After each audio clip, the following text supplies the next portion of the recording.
Est-ce que vous avez envie peut-être de réagir à ce qui vient d'être dit, d'autant que quelquefois votre propos a été sollicité, on s'est raccroché à certains de vos exemples. Moi, je pense que je suis assez d'accord avec tout ce qui a été dit. Je pense que ce qui est important, comme dans beaucoup de choses... Pardon. C'est pourtant le micro-cravate. Il n'y a pas de micro-foulard. Ça Mais là, le micro-cravate, ça devrait marcher. Est-ce que ça va mieux? Alors, je disais que, comme souvent, l'important, c'est de poser les bonnes questions pour avoir les bonnes réponses. Et que si on dit « je veux adresser tous les sujets », on risque d'avoir des mauvaises réponses. Si on dit en France, on n'a pas de pétrole, mais des idées, on n'est peut-être pas nombreux à faire de l'IA, mais il faut qu'on pose les bonnes questions et les questions qui apportent le plus de valeur quand on arrive à y répondre. Ça, c'est la première chose, et je rejoins finalement ce qui a été dit. La deuxième chose, je voudrais prendre une analogie avec quand on a amené sur les navires les frégates multimissions, les sous-marins conventionnels, on a amené les automatismes de conduite. Avant, on avait des marins dans tous les locaux. Donc, il y avait des vannes, il y avait des tuyaux, il y avait des indicateurs et les marins étaient partout. Ils avaient une image parfaite de tout ce qui se passait. Ils connaissaient l'état physique de leur sous-marin ou de leur bâtiment de surface instantanément. Et un jour, on leur a dit, parce que ce n'est pas bon pour vous d'être dans des endroits chauds, dans des endroits soumis au risque, on va vous mettre tous dans un centre opération et on va vous mettre des écrans et vous allez voir ce qui se passe sur vos systèmes au travers d'écrans. Alors, il n'y avait pas d'IA, c'était purement déterministe.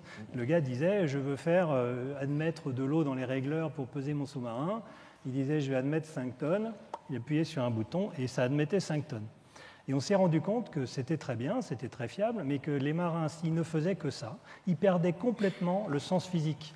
Et donc, il fallait, et on les a entraînés à se dire, si je demande ça, ok, ça se fait tout seul.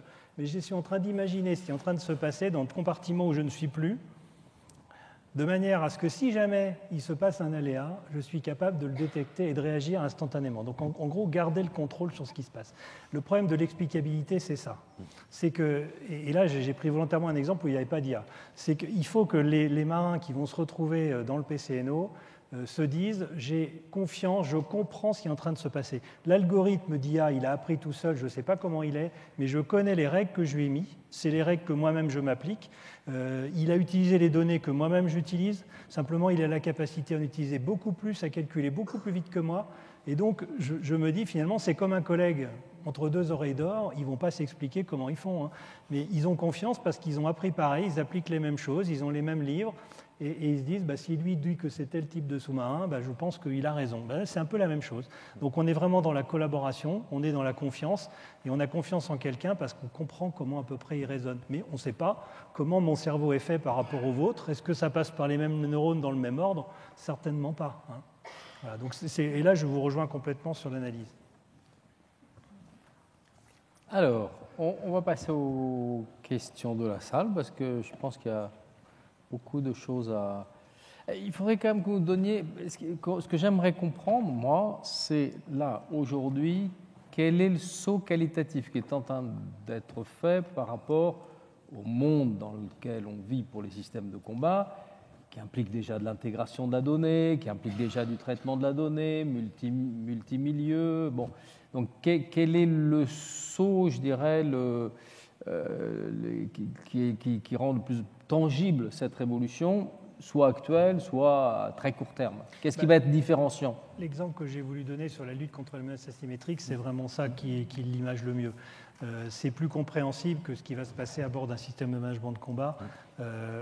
Là, on a vraiment l'immédiateté, le fait que l'homme ne pourra pas faire la même chose, ne pourra pas avoir la même perception, ne pourra pas avoir la même rapidité d'analyse d'une situation.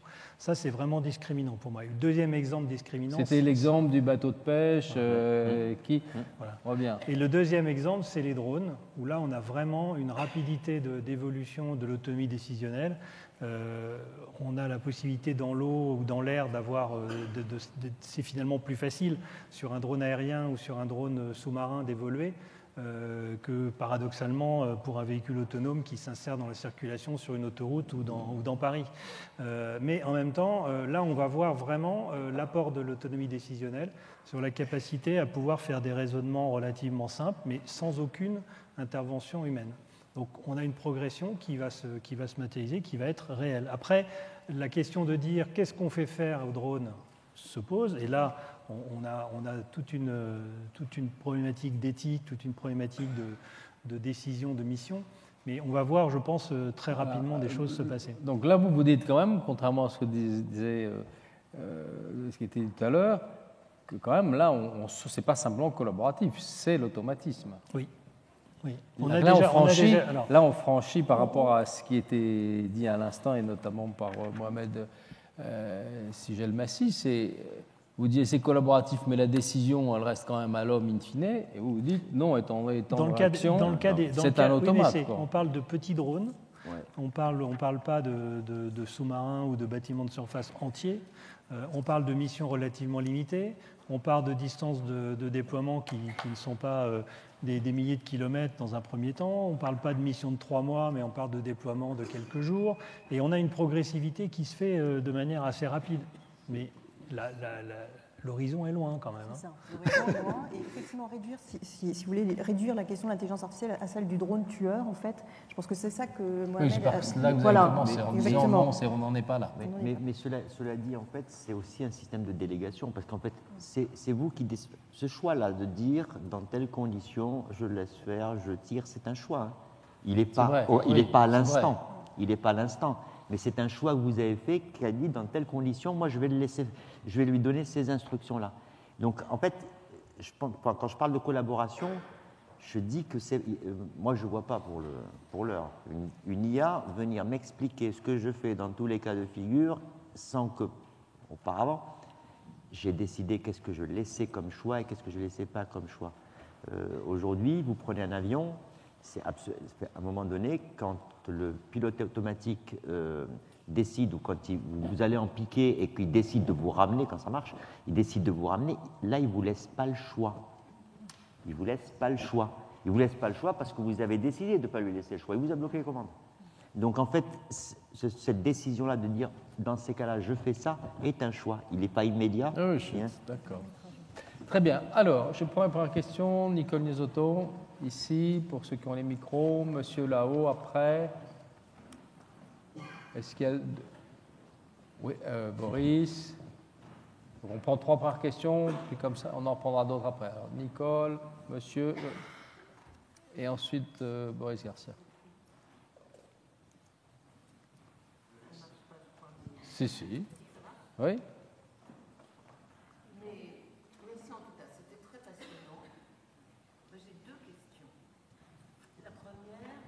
Ça marche pas, c'est ça? Parce que je vois les gens qui secouent la tête comme ça. Donc, il n'y a rien qui marche. C'est terrible. Merci. Donc, j'ai 2 questions. La première, c'est sur vos génies mathématiques, monsieur. 60 000 en France, 1,4 million en Chine,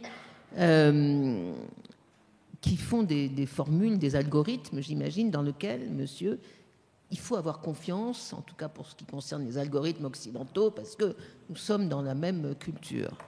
Moi, je me souviens, il y a une quinzaine d'années maintenant, il y avait des génies mathématiques également qui faisaient des algorithmes financiers. Et on nous expliquait que l'économie mondiale et les bourses allaient être dans une forme extraordinaire ad vitam aeternam à cause de la mathématique financière. On a vu que ça a donné la crise de 2008.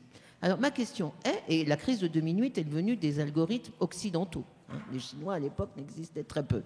Et donc ma première question c'est, mais pourquoi faire confiance à des algorithmes? D'ailleurs, pour dire la vérité, je n'ai jamais vu un algorithme de ma vie, je ne sais même pas à quoi ça ressemble. J'aimerais bien en voir un, si vous en avez, montrez-moi un algorithme. J'aimerais voir. Vous savez faire une soupe.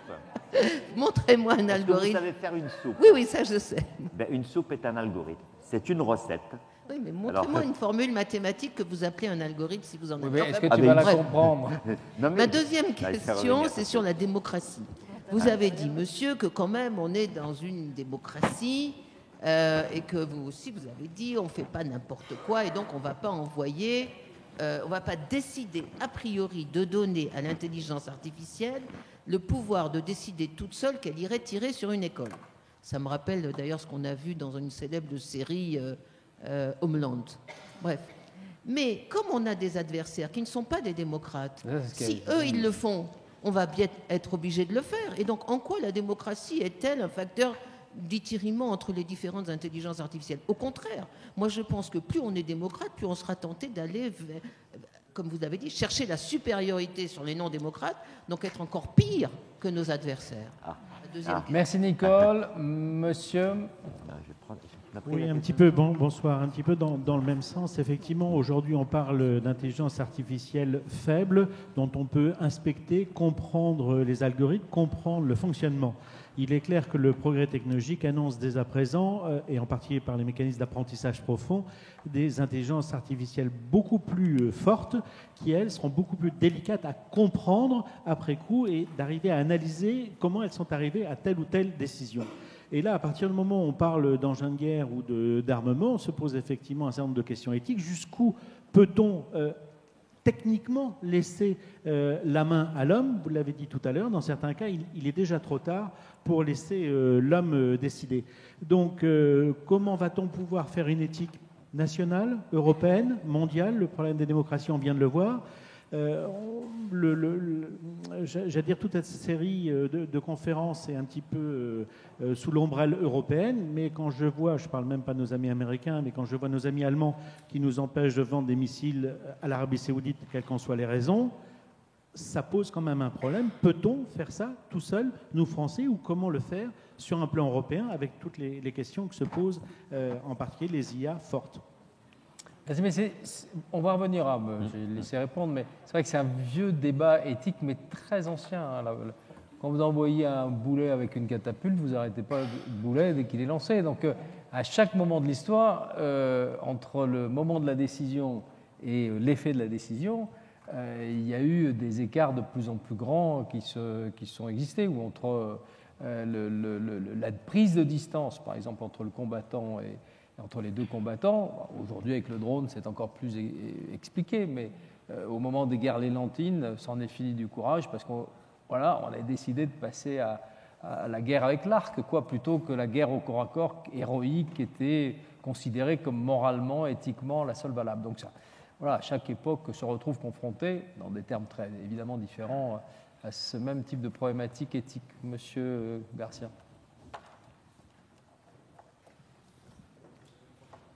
Le micro arrive.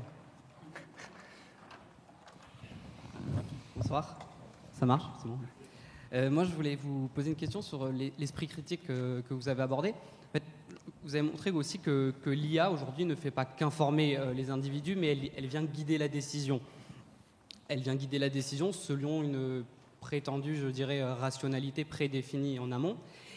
Et cela, elle ne le fait pas seulement dans un domaine, mais elle le fait de plus en plus dans tous les domaines de ce qu'on pourrait appeler les affaires humaines. Et donc je crois que, et je vous questionne sur ça, est-ce que cette IA ne va pas avoir tendance, en s'élargissant à tous les domaines, à modifier les comportements humains, par le choix du livre jusqu'à le fait de choisir de tirer ou pas, et donc, in fine, annihiler tout esprit critique ou tout réel esprit critique? Et une seconde question sous-jacente, est-ce que finalement, loin de cette théorie du grand remplacement que vous avez évoquée, on n'arrive pas, par la disparition de cet esprit critique, à une administration par l'intelligence artificielle des affaires humaines? Je vous remercie. Merci. Alors, on va prendre d'abord Mohamed Sjelmassi, Evgeny, Éric Papin pour répondre dans l'ordre que vous voulez à ces questions.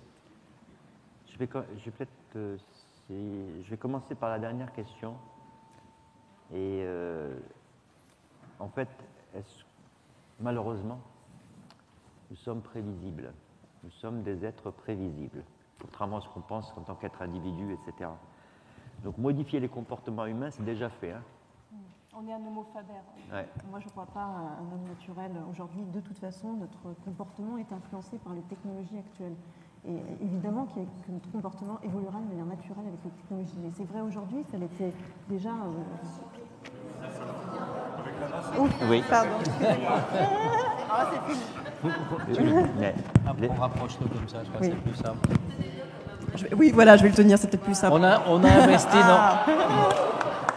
On a investi dans ces micro-cravates, mais voilà, rien de tel que... Rien de tel qu'un vrai micro, exactement. Non, je faisais simplement une petite remarque liminaire en disant que, si vous voulez, moi je ne crois pas en un espèce d'homme naturel, je pense qu'on est un homo faber et que de toute façon, l'espèce évolue avec les technologies. Et ce qui est vrai aujourd'hui, le sera encore demain, il l'a été hier. Donc bien sûr, il y aura un changement de comportement qui est induit par les technologies. La question, c'est comment on le mesure et sur quel type de critères il est important de le mesurer. Voilà, moi c'est juste ma remarque liminaire. Oui, mais c'est en fait, c'est dans le même sens hein, que ce que je voulais répondre. Donc en fait, aujourd'hui, je peux vous demander, là, aujourd'hui, vous avez une playlist qui joue votre musique, vous écoutez toujours la même. Moi, je fais pareil. Hein. C'est vachement bien. J'ai une technologie qui fait que j'écoute. Avant, j'allais acheter des disques et je regardais les pochettes. Donc, quand je parle d'esprit critique, c'est notre capacité à nous extraire de ça. Maintenant, est-ce que je vais aujourd'hui dire que c'est la faute à l'IA? Non. C'est mon utilisation de ça. C'est parce que j'ai décidé que je regardais les recommandations de Netflix. Hein. Je peux parfaitement choisir au hasard des trucs. Juste par exemple sur les livres, ouais. Vous dites Amazon quand même va vous proposer un certain livre. Ouais. On sort du choix personnel qui voudrait dire que peut-être que je ne vais pas continuer ce livre ou peut-être que cette proposition ne m'intéresse pas. C'est votre esprit critique que j'aimerais bien que vous appliquiez. À ce moment-là, c'est la capacité à vous dire est-ce que je vais prendre tout ce qu'on me propose. Enfin, je pense que se dire à un moment donné que c'est parce qu'il y a un système et que ce système a la vérité et que c'est lui qui me fait réagir différemment, je vous dis non, le système il vous propose des choses, parfois mauvaises d'ailleurs, mais c'est notre esprit critique de décider de faire différemment. Non, je pense que vous n'êtes pas convaincu là.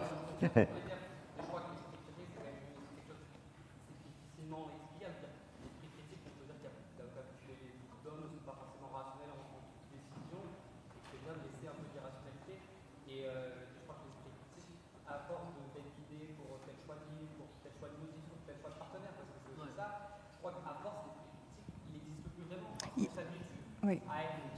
Alors, ça va faire la transition, je pense, avec la. Non, mais ça va faire la transition, je pense, avec la question de Nicole Desotto. Il y a un livre qui est sorti, qui est passionnant, qui s'appelle Pensons en algorithme, et qui en fait explique justement de manière totalement littéraire, donc pour les non-matheux comme nous, ça se lit parfaitement, les différents modèles d'algorithmes et la manière dont ça peut influencer des pans entiers de notre vie. Et c'est à partir de cette modélisation-là, donc transcrite pour le coup en programme informatique, que donc des propositions sont faites, notamment par l'IA. Donc en fait, déjà, on peut le déboucler, ça. Ça veut dire qu'effectivement, vous pouvez avoir accès, par ce type d'ouvrage, à la manière, si vous voulez, dont les algorithmes sont construits, sur quels présupposés elles se basent. Ça, je pense que c'est pas du tout une question, si vous voulez, de culture mathématique. Enfin, moi, j'ai pas fait d'études de sciences, mais par contre, je peux totalement vous revenir sur certains algorithmes et en expliquer la rationalité.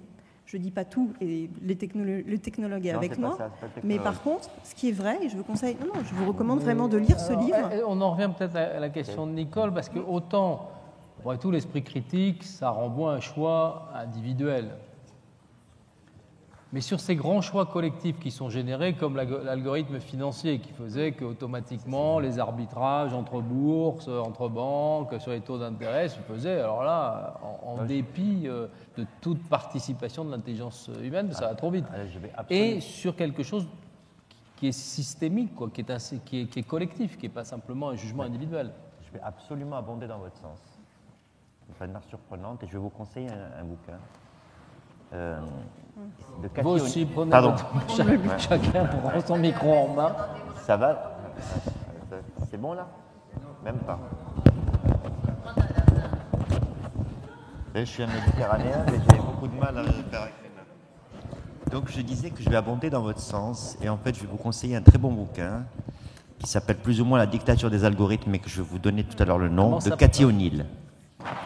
Cathy O'Neil est justement une fille, très grande data scientist et IA, qui a travaillé dans les milieux de Wall Street avant 2008 et qui finalement, en fait, a développé ou a fait partie des développements de ces algorithmes-là.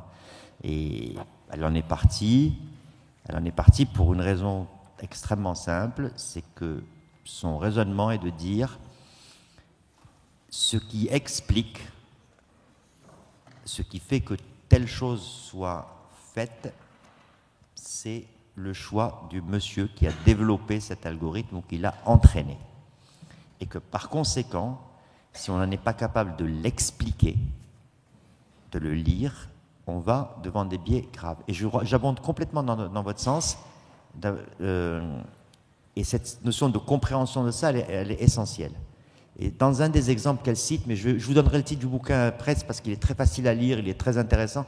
Il y a l'exemple d'un très bon outil d'intelligence artificielle qui est absolument remarquablement dangereux et qui prédit la récidive en milieu américain. Alors, et dont en fait la fabrication est assez intéressante. C'est vous dire le biais, hein, la fabrication est assez intéressante. C'est qu'en fait, on fait une enquête sur les gens qui ont récidivé. Donc, on part du passé et on dit l'avenir.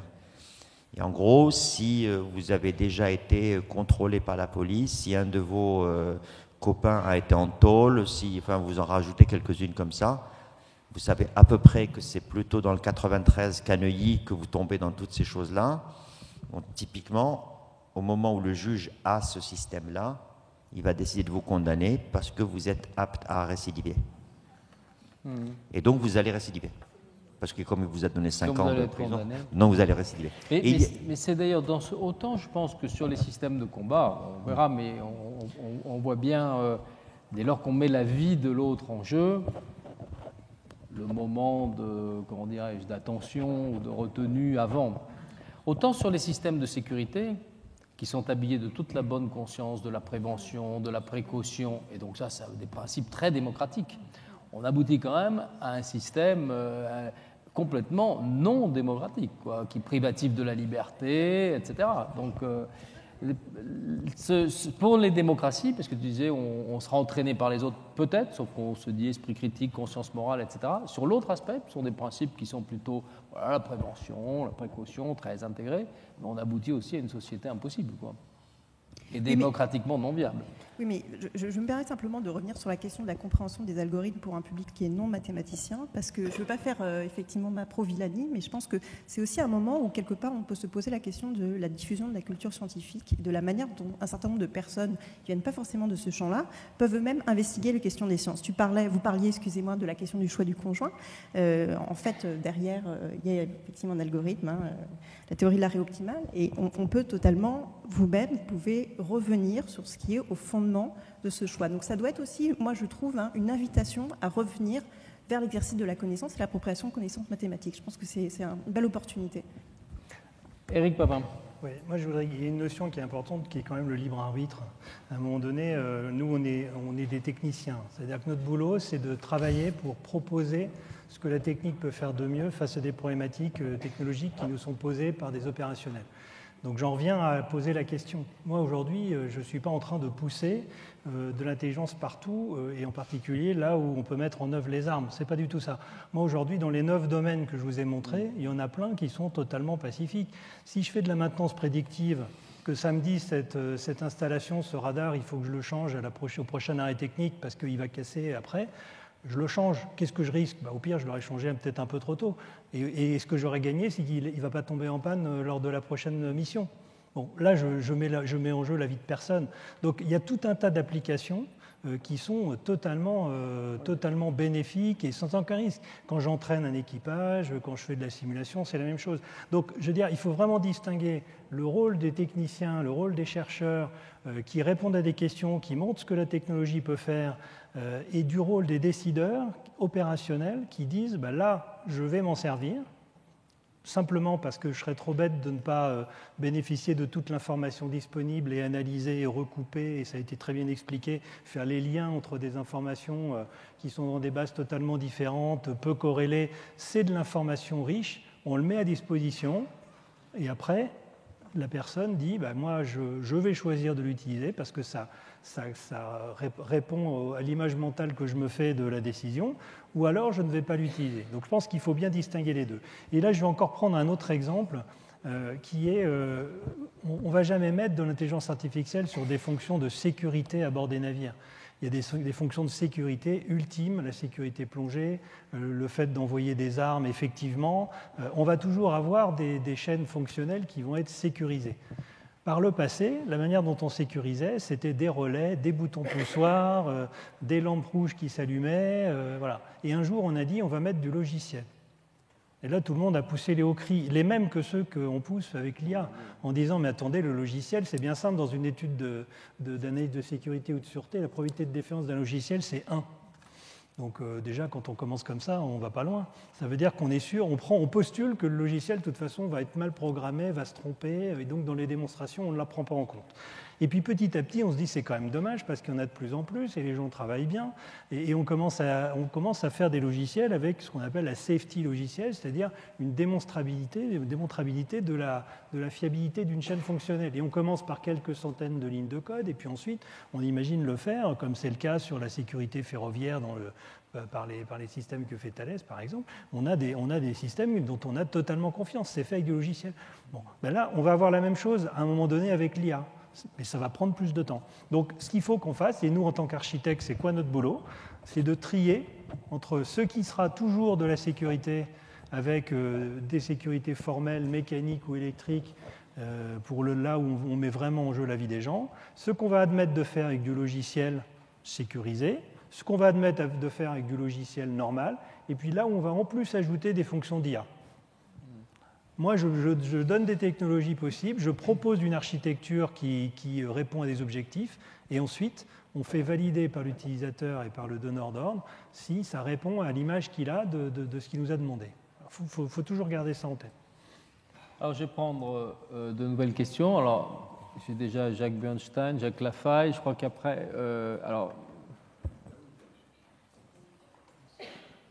après, vous descendez par là, et monsieur là... Allez-y, monsieur. Bien, vous avez parlé de maîtriser sa souveraineté et de coopération européenne. Alors d'abord, est-ce que vous ne pensez pas que maîtriser sa souveraineté quand on est européen, c'est de développer la notion, je dirais, d'une souveraineté européenne, ce qui pose la question, je dirais, d'une diplomatie européenne et d'une politique de relations extérieures? Ça, c'était la première partie des conférences, le premier cycle. Vous Alors voulez y appliquer suite... l'intelligence artificielle. On a essayé de développer de l'intelligence collective. On a vu que ça marchait quand même encore médiocrement sur l'évolution du modèle, mais... Voilà. Alors, sur maintenant la question de la coopération européenne. Il a existé dans les années 80 des programmes européens qui étaient soutenus par Eureka ou qui étaient des programmes bilatéraux qui ont permis de construire quand même un certain nombre de très belles entreprises européennes dont certaines survivent encore face à la concurrence internationale, notamment chinoise et surtout américaine.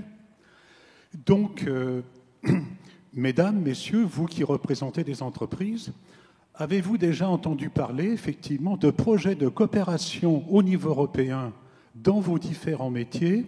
Si oui, pourriez-vous, sans dévoiler de secret, nous dire effectivement en quoi ils consistent? Et sinon, eh bien, est-ce que nous ne sommes pas en train finalement de nous rendre compte que malgré toutes nos intelligences, nous avons pratiquement déjà perdu la bataille par rapport à la Chine et par rapport au GAFA? Je vous remercie. Merci beaucoup. Jacques Lafaille, ensuite il y aura monsieur Jacques Bernstein. Jacques Lafaille médite pendant ce temps-là. Merci. Ici. Les algorithmes ne poussent pas comme des champignons. Et vous l'avez signalé, le développement d'un algorithme nécessite des investissements lourds et généralement des coopérations de plusieurs participants, si ce n'est plusieurs pays. Alors, si ces investissements sont lourds, comment se protège-t-on dans le cas de, si c'est du point de vue commercial, du point de vue de l'intelligence économique, et comment se protège-t-on si c'est dans le cas d'un intérêt stratégique dans le système d'armes? Et question subsidiaire, peut-on, à l'aide de l'intelligence artificielle, à partir des résultats d'un algorithme, remonter au code source par des méthodes de reverse engineering? Merci Jacques. Jacques Lafaille. Et après, c'est vous, monsieur, je vous ai bien vu là-haut. Mais vous avez déjà le micro. Donc. J'ai une question qui concerne plus particulièrement le combat naval, notamment le combat sous-marin. Vous mentionniez tout à l'heure l'utilisation de l'intelligence artificielle pour être capable de différencier, typiquement dans le cas d'une torpille, la cible d'un leurre. Comment gérez-vous finalement le fait que les leurres aussi deviennent de plus en plus semblables, enfin imitent de mieux en mieux la signature et sont potentiellement de plus en plus efficaces et peuvent l'être à une vitesse qui rend difficile l'incorporation des progrès dans l'algorithme, dans la base dont est équipée, par exemple, la torpille. Merci beaucoup, monsieur. Oui, bonsoir. Puis vous serez le dernier. Comme ça, votre question clôturera la séance. Monsieur, vous avez la parole. Oui, 2 petites questions techniques. Dans la conception des navires de surface ou sous-marins, quelle est la part de l'intelligence artificielle dans la conception physique du navire? Et deuxièmement, sur le Charles de Gaulle, avec la rénovation, quelle a été la part, si c'est possible de savoir, le pourcentage d'intelligence artificielle qui a été apporté à la rénovation du Charles de Gaulle? À la rénovation du Charles de Gaulle. À la rénovation. Merci. Merci, monsieur. Merci. Moi, j'ai une question pour prolonger sur la question de l'éthique de madame au premier rang. Parce que j'étais un peu frustré par la réponse de monsieur Sadek la semaine dernière sur les limites qu'il faut ou pas se donner sur le développement de l'intelligence artificielle. Vous avez donné des réponses à madame tout à l'heure, mais moi je voudrais juste en donner une, même si je suis plutôt scientifique. Il y a quand même la question, par exemple, qui paraît assez évidente de l'utilisation de la torture, pardon, qui est clairement une limite qu'on s'interdit de franchir dans nos États européens et que nos adversaires dans les combats asymétriques particulièrement ne s'interdisent pas. Je ne vais pas donner d'exemple, on les a tous en tête. Donc M. Sadek a dit la semaine dernière que c'était trop tôt de se poser ce genre de questions, c'était comme se poser la question de la surpopulation sur Mars. Mais est-ce que, et ça transparaît un peu dans ce que vous avez dit, est-ce qu'il n'y a pas dès maintenant déjà des grandes orientations sur des limites aux usages ou au développement de l'intelligence artificielle? Vous avez parlé de collaboration, vous avez parlé de démontrabilité, de confiance. Une convention internationale, comme il y a eu des conventions réglant d'une certaine manière les usages de l'intelligence artificielle appliqués au domaine militaire, comme il y a pu avoir des grandes conventions internationales. Vous remarquerez qu'aujourd'hui, il y en a quand même de moins en moins, hélas, pour normer le comportement au combat. Alors, on va faire dans le sens inverse. Éric Papin, Mohamed Silzelmassi. Non, je vais la laisser conclure. Voilà. Sur la question sur les leurres et torpilles et ainsi de suite, je ne vais pas forcément faire une réponse très technique parce qu'il y a plein de choses confidentielles là-dedans. La réponse que je ferai, c'est une réponse un peu une pirouette en disant que pour bien connaître ceux qui font des leurres, le meilleur moyen, c'est d'en faire soi-même. Et donc, c'est le combat du bouclier et de l'épée. Et pour bien connaître la performance de l'épée, il faut essayer de faire la meilleure épée possible. Et donc de voir si son propre bouclier, il est capable de lutter contre les meilleures épées qu'on peut faire. Donc c'est un combat sans fin, vous avez complètement raison. Les leurres qui avant étaient complètement statiques, maintenant deviennent des véritables petits véhicules qui peuvent faire plein de choses, simuler les comportements. Voilà. Donc c'est une course sans fin, il faut la gagner. Ça, c'est la première chose. Après, sur la conception des navires, les algorithmes ne passent pas bien lourd. Donc, si je vous donne la réponse en masse, c'est epsilonesque. Si je vous donne la réponse en ligne de code, je pense que c'est aussi epsilonesque. Aujourd'hui, on a des applications, on utilise dans la conception des bateaux sur tout ce qui est simulation technico-opérationnelle pour déterminer comment répartir les fonctions. Là, on l'utilise beaucoup. Et puis, on l'utilise de plus en plus sur la maintenance prédictive, y compris des fonctionnalités embarquées à bord des bateaux qui permettent, à titre d'expérimentation pour le moment, aux équipages de confronter des premières réponses données par les algorithmes avec leur ressenti réel. Donc, c'est sans doute plus difficile pour la rénovation d'un bâtiment ancien qui n'a pas intégré dans son architecture et sa conception, les milliers de capteurs. Oui, mais justement, la refonte à mi-vie du porte-avions, elle a consisté véritablement sur le système de combat à faire une refonte très très profonde et à le mettre au meilleur niveau de la technologie. Ceci dit, la limite, c'est pas, là encore, c'est pas la technique. La limite, c'est la décision de le faire. Et donc, dans le process que j'expliquais à la fin de mon intervention, on est bien dans la logique de preuve de concept, d'expérimentation, puis ensuite de décision de l'implémenter. Et donc, on démarre cette logique-là, et c'est très progressif, et on ne va pas aller trop vite à mettre sur des systèmes de ce caractère stratégique-là des fonctions sans que les gens qui nous commandent les travaux aient bien pris conscience qu'on les y avait mises. Voilà. Et puis, j'aurais dit, après, vous avez parlé des limites de l'usage de l'IA, de l'exportabilité d'un certain nombre de choses. Il va se poser clairement une question au niveau de la commission interministérielle d'exportation des matériels de guerre, de leur donner la capacité de juger sur un logiciel, finalement, quelle est la part d'intelligence artificielle qui a été mise, et donc de pouvoir discriminer quel est l'algorithme le plus performant qu'un autre, et est-ce que celui-là je peux l'exporter, est-ce que celui-là je ne peux pas l'exporter. Donc ça va, là encore, je pense, plutôt se limiter sur une ségrégation en termes de domaine d'emploi, de dire là vous avez le droit de le faire s'il s'agit de maintenance prédictive, par contre s'il s'agit d'aide à la décision pour l'utilisation des missiles, vous n'aurez pas le droit de le faire.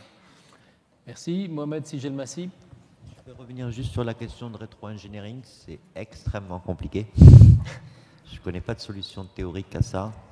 Ça ne m'étonne pas qu'il ait posé une question compliquée. Surtout, je n'ai pas de réponse théorique. Sur, à partir d'un algorithme, remonter aux différentes données qui l'ont constitué. A priori, je ne sais pas le faire.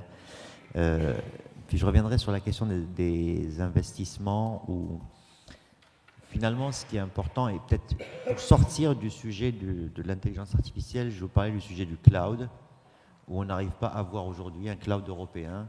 Quand des gens nous disent le Cloud Act, à tout moment, n'importe quel juge américain peut demander à ce que vos données, à vous, là, vous les vôtres, de vos comptes bancaires, soient aujourd'hui transférées aux États-Unis. Après, nous, si c'est pas la France ou l'Allemagne ou l'Espagne qui va construire un niveau de performance de data center et de cloud du niveau de celui d'Amazon ou autre. Donc, sans aller à l'IA, en fait, parce que l'IA, on peut parler. Il y a un vrai sujet aujourd'hui de coopération européenne sur tout le domaine scientifique. Alors, il y en a. Vous avez cité Airbus, c'est un des plus beaux exemples, en fait, aujourd'hui de réussite européenne, enfin, qu'a cité Airbus. Il y a de la coopération au niveau académique est remarquable, mais à un moment donné, on passe du niveau académique à un niveau où il faut,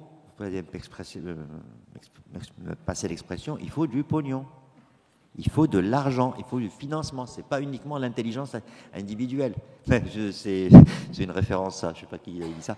Enfin, donc, je pense que sur ce sujet-là, oui, il y a coopération. La nécessité, à mon sens, est une opinion personnelle européenne, elle est juste majeure. Il n'y a pas de programme. Alors, il faut peut-être que dans le cadre du Fonds européen de défense qu'on a évoqué à plusieurs reprises dans ces séances d'avant, est-ce que l'intelligence artificielle, oui, elle est prévue, j'imagine, comme une ligne de subvention possible. Il existe effectivement aujourd'hui, certes, des investissements européens insuffisants, c'est le moins qu'on puisse dire, mais il existe des programmes. Et je voudrais surtout revenir sur la situation française, en fait. Là, on vient de passer une année, on va passer encore une année qui est décisive. Je vous rappelle l'agenda, il y a eu effectivement le rapport Villani, il y a une feuille de route IA, il y a eu la création de 4 centres interdisciplinaires sur l'IA qui, à chaque fois, couvrent des domaines thématiques très particuliers. On a cité d'ailleurs quelques-uns tout à l'heure. Et en fin de semaine, et je pense que c'est intéressant qu'on le suive tous, il y aura la publication de la feuille de route de l'IA du ministère des Armées. Donc c'est vendredi que Florence Parly va présenter cette feuille de route à l'INRIA. Donc vous dire qu'en fait, on est véritablement spectateur de la manière dont cette feuille de route sur l'IA est en train de se construire en France et qui peut-être, on l'espère, pourrait être déclinée en feuille de route européenne. Et je pense que l'expert est plutôt à côté de moi sur ces questions européennes. Voilà. Oui, comment ? Ah, le nom des ouvrages. Cathy O'Neill, algorithme, la bombe à retardement. C'est très facile à lire. Pardon. Alors, attendez. Alors, c'est Cathy O'Neill, algorithme, la bombe à retardement. Il est en français et en anglais. C'est très facile à lire, c'est absolument remarquable. Ça fait parfois peur. Et on va l'offrir à Nicole Niesotto, qui a dû partir. Mais la peur n'exclut pas le danger. Bon, merci à tous les trois.